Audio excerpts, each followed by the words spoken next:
Welcome to Keep On Casting. We're out here today with Dewey Gravois, also Keith Davis, Mike Robichaux, and a bunch of kids. We're gonna go hog hunting. It's a nice day, a little bit overcast. We've been seeing a lot of tracks out here. We're gonna go get them. Dewey, you ready? Try. We give it a try. All right, so stay tuned for a great episode.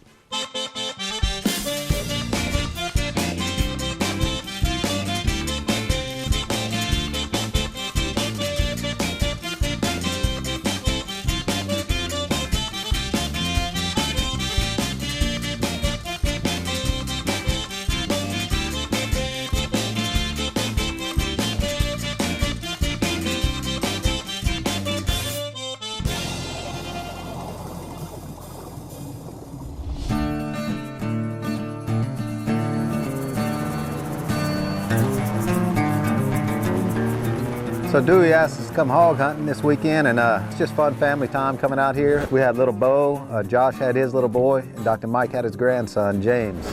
He's having a hard time. It's early in the morning. I got him up at 4 o'clock, so he's struggling this morning, but it's a wonderful thing to do with with your grandkids. You're not supposed to say that in front of the camera.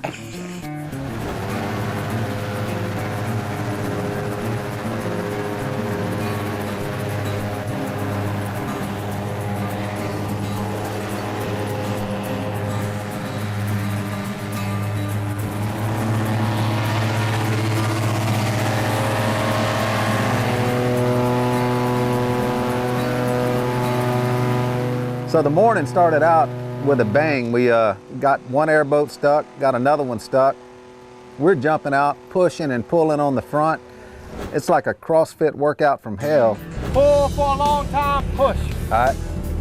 Whatever you do, you gotta do it together. Once I get it going, what do you want me to do? I can't. Get on that trail. Okay. Well, driving, you kind of just feel that boat and you learn where to pass and where not to pass. But if you have just a little bit of water, the boats can run. You know, they can slide, but when there's no water and it's just that old rolling marsh, the key is to try to stop in the right place. And you gradually get a little bit of water back under your boat, but in some areas out there, you stopped because you had no choice. You were stuck, and you just had to wait and then wiggle the front, get a couple people to move the front and get it going again, and it would just suck you down again, you know.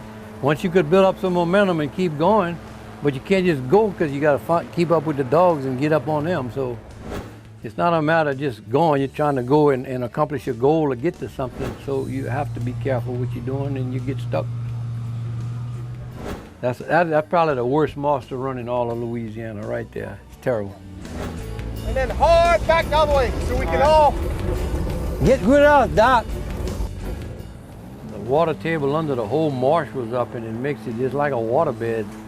And your boat just gets on it and it just can't travel. If the water's down and it's hard, your boat can run, an airboat. But in that old rolling marsh like that, man, that's the worst thing in the world to run. CDAs, the myrtle bushes, we call them CDAs in French.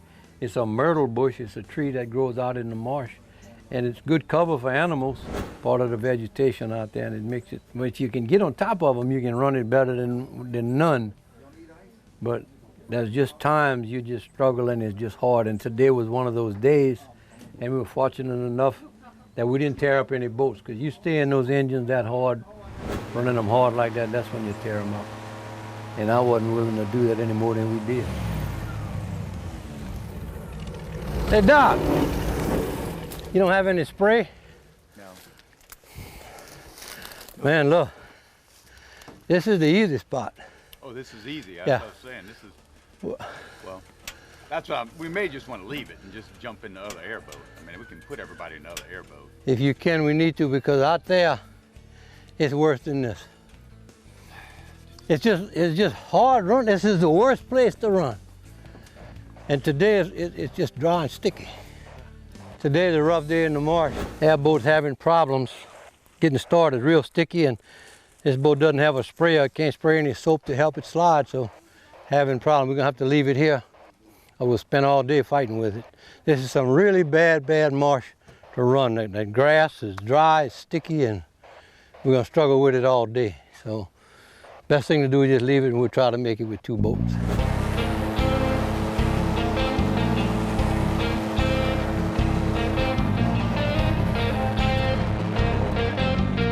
So a sprayer is just it's a apparatus you put in the front of the boat, and it sprays usually some type of soap that reduces the friction so that the airboat slides in the marsh easier, and it makes a huge difference in how you can get around in thick marsh where the coefficient of friction is high. So it's nice to have that option out here. We don't have it on the 2 airboats that we're running. So we're either going to be able to get around with the horsepower we have or not, and it looks like right now we're just not going to be getting around a whole lot.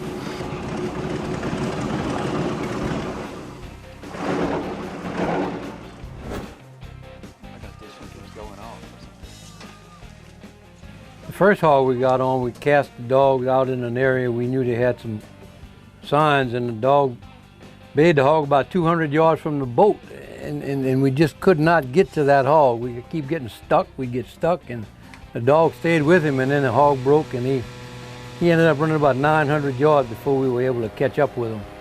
And I put another dog out there with him, and they held the hog till we could get there and turn loose the catch dog, and we finally got that one. But that should have been an easy hog, easy picking, and turn the dog loose again, but we just couldn't run. We couldn't get to him. It was a struggle the whole time. That's part of hunting.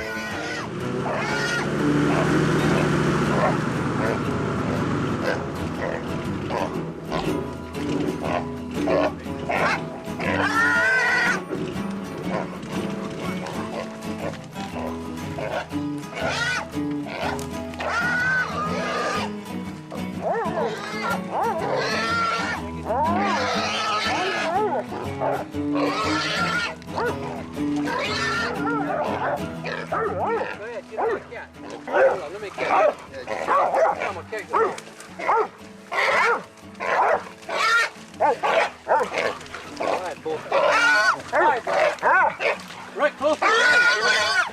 You know where the hog is. Right there.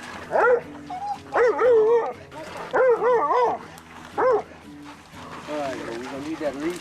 Alright. Bulldog leash. Alright, if we'd have gone 2 weeks ago, it would have been different. We ran the marsh then. It was just drier, it was sticky, and the marsh was floating today. The water came up. That's the biggest difference. When it's down and it's hard, you can run, but when it's rolling marsh, it just makes it too hard.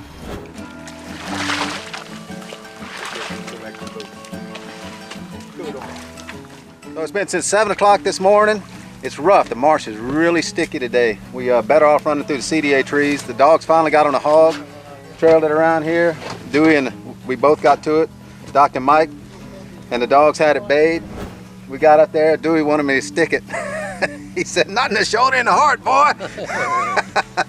But he did a good job. He kept moving. We got it. We got it. So good job, guys. Let's go out there and get another one.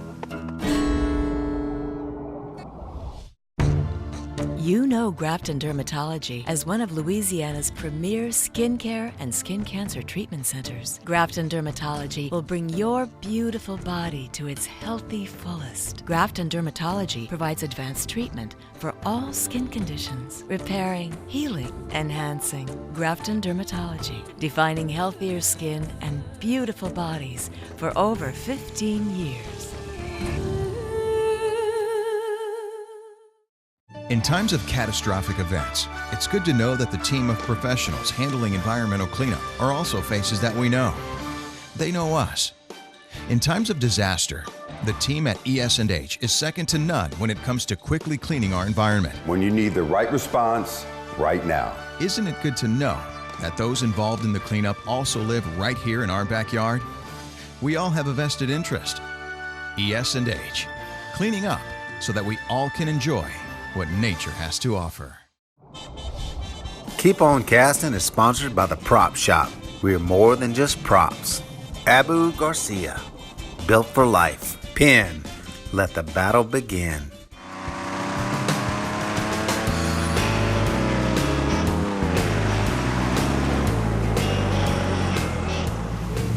Yeah, they're right there, 162 yards.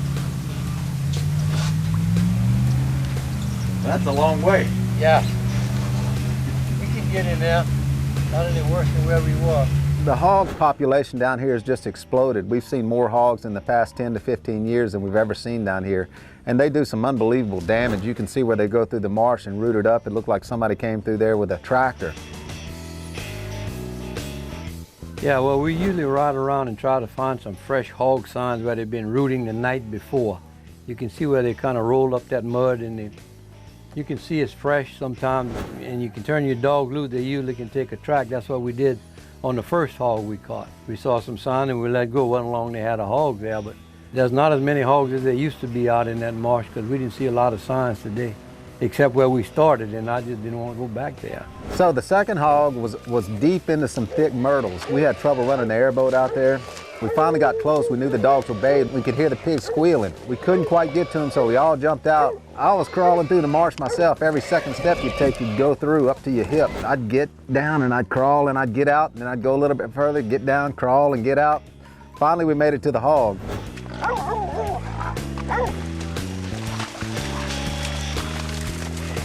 I like pigs. Go ahead, you go drag the hog. That'll work. You got the dog and the hog. Drag it, please.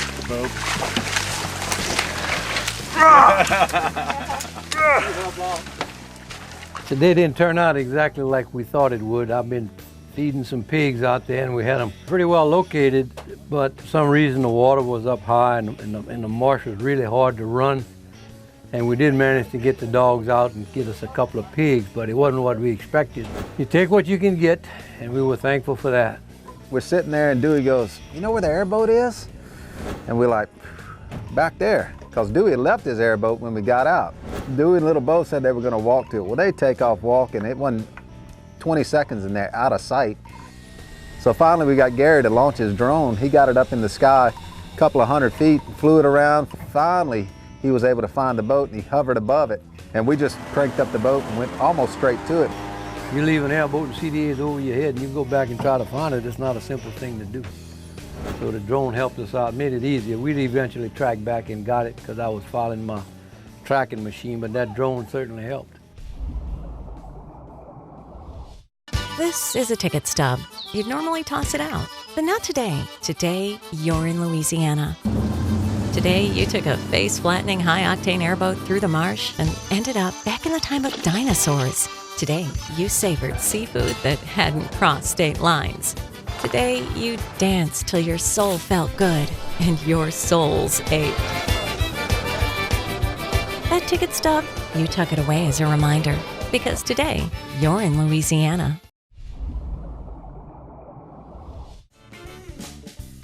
Keep On Casting Cooking is brought to you by Rouse's. Fresh food, fresh daily. Hey, this is Duke Landry here, cooking Duke Seafood and here in Denham and in Watson. And my son-in-law, Jeremy Johnson, my partner and fellow cook and chef. And we're just gonna try to do up some flounder this morning and see if we can do it 3 different ways. We do a whole stuffed flounder filet and also the whole broil flounder. So let's get it. We're starting right here. We're going to do our whole broil first. That's one of the easier ones. You know, and flounder is one of your fish that's really underutilized. It's a good Louisiana, beautiful fish, white fish, kind of flaky. If you overcook it, it tends to be a little bit dry. But this is what we would do with our whole broil flounder right here. Just a beautiful piece of fish. So that one's pretty much done. We're going to season it. We'll just use a little all-purpose, red pepper, salt, black pepper, all mixed in. Put a little egg on it to give it color, and it helps non-stick. The oil. Now at home you'd put this, you could do it in an open skillet, or you could also do it on a pancake griddle. Really pretty basic. You do want to have some way to cover it. You can cover them, we cover it with a sheet pan, but at home you would use a lid or a piece of foil, something like that. And it'll take them a good 4 or 5 minutes on that side, and then we'll flip them over, more like 7 or 8 minutes on the next side. So now we're gonna go to our whole stuffed flounder. Again, same fish. We're gonna just go down the middle right here, and they're pretty easy to fillet. You just follow the bone like that. We'll come around up to the fins, come back this way. And see, now you got your open pocket. Just a, again, beautiful piece of meat. This side, we're just gonna score it also. This will let it cook all the way through. You'll see you got your cuts in here. This side we have the pocket. And we're gonna take some of our good Louisiana stuffing. We've got our shrimp and crab meat and your breading, your onion, celery, bell pepper, you know, the Cajun trio there. And it's just sauteed together. And we're gonna top it with a few Louisiana shrimp here that have been boiled already. Now we're gonna cover him up, kind of flatten him out. And there you have your whole stuffed flounder. Same thing, you just wanna try to get that seasoning in there. Handle him a little bit. Flip it, there you go. He's ready to go. That's your good whole stuffed flounder. Good meaty dish for, you know, you have friends over and all, they can feed a couple people on one of these. Now we're gonna come to the grill again, put him on side of our whole brawl. There, it's gonna do the same thing. Cook a little bit longer because you have the stuffing in there, a little bit thicker. Now we're gonna do our stuffed flounder filet. Same thing, we'll start on the white side first, but this one you want down the middle, follow the fins, and then we're going to take him, and this one we're going to go all the way through with it. So now it's just the meat. Bring him around. There you go. Flounder's actually got 4 fillets instead of 2. Yeah. Like it's a flat fish instead of a round fish. Do that side. Now once you get him filleted, you can cook him, you can stuff him with the skin still on, but we prefer to take it off. So it's basically just following the skin side. Now what's neat about a flounder is the only bones, you know, we took the carcass away, but there's a little bit of rib cage right there, and you want to take that off too. There you go, now you have your fillets. And basically to stuff them, it's just a simple process. You can flatten them out a little bit, just give it a shape going right there. We're gonna take our same stuffing we used on the whole stuff and just kind of form it up to fit the filet right there. And then I'm gonna flatten this one a little bit. And voila, there you go. Now we've got our stuffed flounder filet. And same process, we use the egg wash, a little bit of it, a little bit of seasoning, and on the grill. And that one's probably ready to flip too, Jeremy. There you go. Now that's a fun looking fish there. That's a broil flounder. Dress him up a little bit. He doesn't need much dressing. He's fine looking already. There's our whole stuffed flounder. All right, we're gonna finish up with our stuffed flounder filet. And look at there. Louisiana, that is best. Stuffed flounder filet, whole brawl, whole stuff. Duke Seafood. Keep on casting. You can find this recipe and more at keeponcastingtv.com.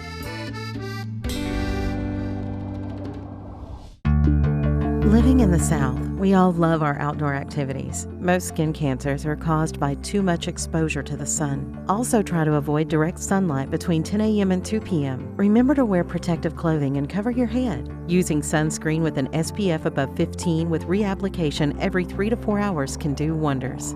You're smart, have fun, but be safe. Call Grafton Dermatology for a consultation. In times of catastrophic events, it's good to know that the team of professionals handling environmental cleanup are also faces that we know. They know us. In times of disaster, the team at ES&H is second to none when it comes to quickly cleaning our environment. When you need the right response, right now. Isn't it good to know that those involved in the cleanup also live right here in our backyard? We all have a vested interest. ES&H, cleaning up so that we all can enjoy what nature has to offer. Closed captioning provided by Humdinger Lures, the bass catchingest lures on the planet.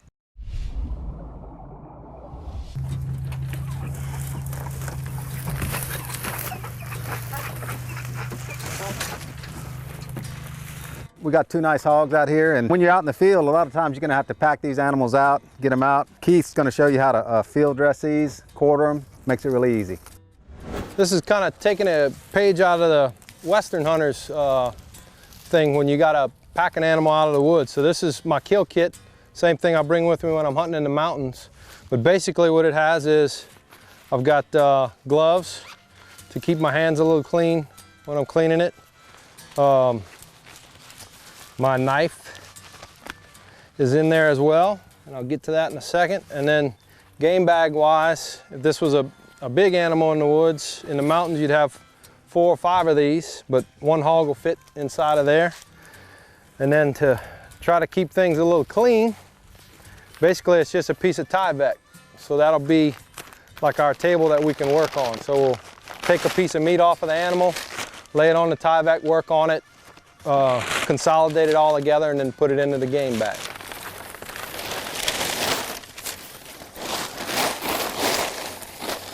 So basically you take your blade and you run all the way down the backbone on one side, and you kind of lay the hide open to where you can get your quarters off, and then you take whatever neck meat you're able to salvage as well, meat off the ribs. Obviously you'll cut the back strap off.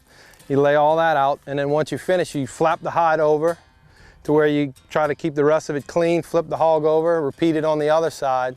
And then the last step you'll do is actually reach inside and get the tenderloins out without ever having to gut the animal. And you gotta get an animal in, that's the best way to do it, is to go ahead and clean. You got no soap, so. No, I got no soap.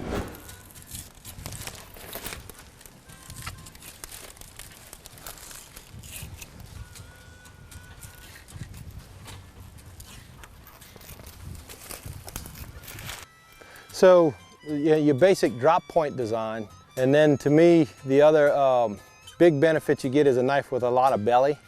That's got a lot of curve to it. So basically every time you're dragging that knife across the skin, you're getting a whole lot of cutting surface and able to take down a lot of skin with each swipe of the knife. Well, this one got chewed on the back leg a little bit. Oh shoot, they butchered this poor hog.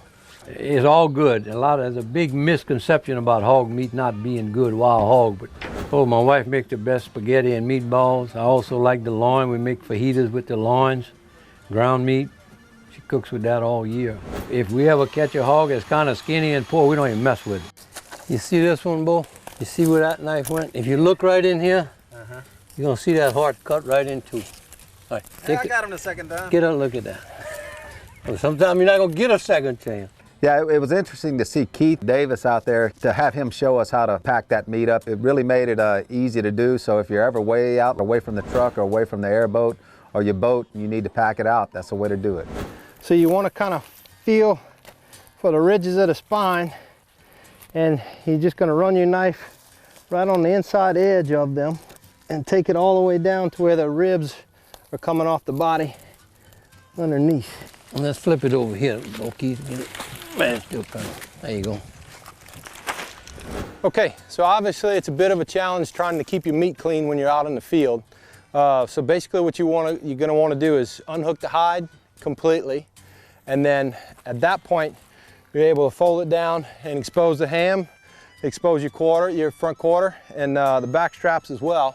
And at that point you can lift those up off the ground and unhook them without making contact with anything.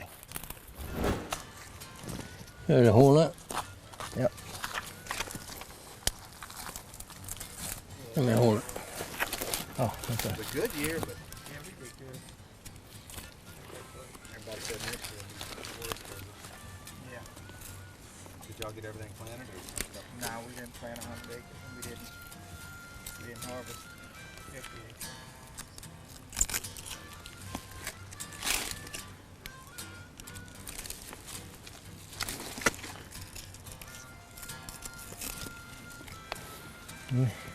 It's easier when I do that so I don't get no guts. A lot of times if we kill a big hog, we'll take that to bourgeois meat market and have them grind it up and make jalapeno sausage or whatever out of it. But that little small one we got, one was about 100 pounds, one was about 120 pounds. Those are great to eat. So we're gonna cook those tonight, do something with the loins or the back strap. I might take some of it to get processed. We'll give some to whoever wants some and enjoy it. You got it. Oh yeah. The best meat in the marsh right there. Fresh back strap. But this was your first one. So at this point we've got the quarters off. We've taken all the large pieces of meat off, but we're gonna try to get every last little bit of meat off the carcass that we can, make ground meat to make sausage. And usually we would keep the entire rib cage as well and either make soup with it, put it on the barbecue pit, that kind of thing, if we were able to pack the entire animal out close to the boat.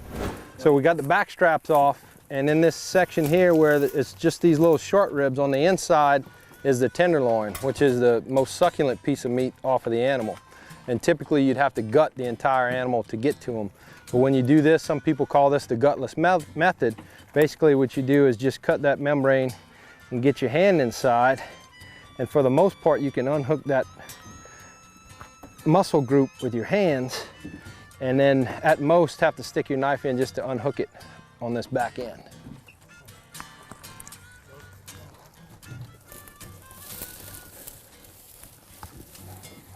All right, and here it is. These are the tenderloins. Unfortunately, on a hog, it's not all that big, but it's definitely worth the work to get it out because it is just a delicious piece of meat. So what you do with that bag? You just wash it in the washing machine after, or it's disposable? Just toss it in the washing machine. Really? You can get years out of them. That's crazy, man. So as always, we had a great time. We want to thank Dewey Gravois for bringing us hog hunting, bringing the dogs, Keith Davis for showing us how to clean the pig, Dr. Mike for bringing the airboats, and Ben Rodrigue for bringing us over here to clean this other pig with some cold beer. As always, we want to thank our military, and until next time, keep on casting. So Boudreaux was a cab driver. It just so happened him and his pastor, they died on the same day. So they get to the pearly gates and they see St. Peter, and he brings them to see their heavenly homes. Brings Boudreaux, he's got a big mansion. Takes the pastor, he's got a little shack. Just can't figure it out, the pastor. He says, St. Peter, Boudreaux's got a big old mansion, I got a little shack. He said, I don't understand, I've been preaching all my life, I've done the right things. St. Peter says, well, he said, you know, when everybody got in the cab with Boudreaux, they all prayed.